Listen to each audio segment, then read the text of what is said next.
Hi guys, and welcome back to my channel. So in today's example, we're going to explore a simple lookup, but that lookup is going to give multiple results, and we would like all of those multiple results appearing in one cell. And for this, we have been given this table by HR. So HR has compiled a name of employees who have taken different trainings throughout the year, and in their data set they have employees appearing multiple times. Like for instance, Joe, he has done Excel and PowerPoint, so he's actually appearing more than once. So the result that HR actually wants us to make is they want unique set of employees, and whatever different set of trainings that they have completed, they want all the names appearing right here in one cell. Okay, let's get started. Before I get started with the formulas, you know that I really like to have my data set in a table format. So let me just press Ctrl T.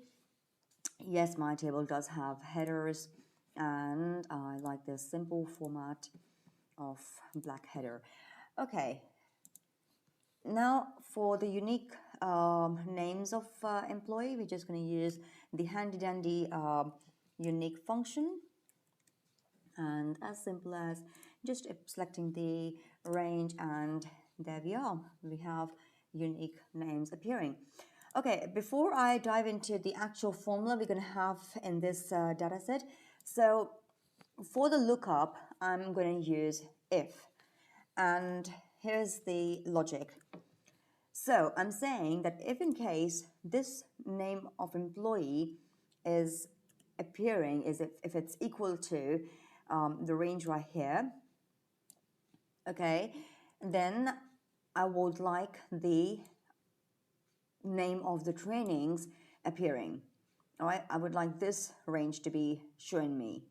Otherwise, if the name of Joe does not appear in the range, like in corresponding rows, then I would like that to be empty. Okay, and because I have selected range in the if, see here, I've selected ranges, right? So it's going to give me a set of results, and that's an array. Okay, and the formula that we're going to use for HR is going to be TEXTJOIN, this one right here. Okay, now TEXTJOIN has a set of arguments. So the first set of arguments is a delimiter.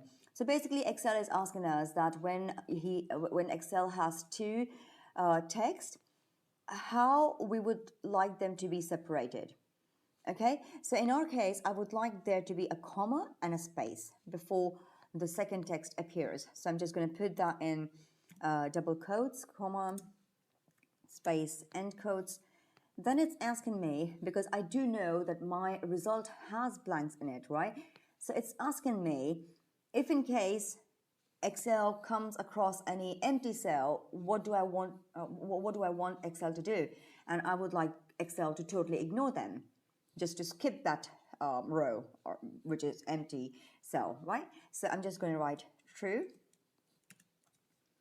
And next comes the fun bit.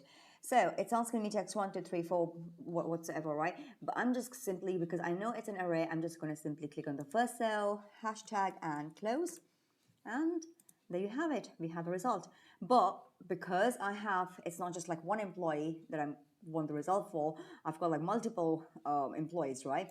So let me just copy this formula right here, and I'm going to replace that with this h3 hash, and voila, let me just drag it, and now it's showing me the result for all the employees.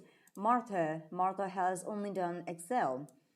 Tim has done Excel and MS Word, and it's showing us the exact results. All right, so I hope you enjoyed this neat little trick. Leave in the comments down below if there's any other way that you would have done this. And in case of any suggestions or any questions, do share them in the comments down below as well. And keep practicing, and stay tuned until next time.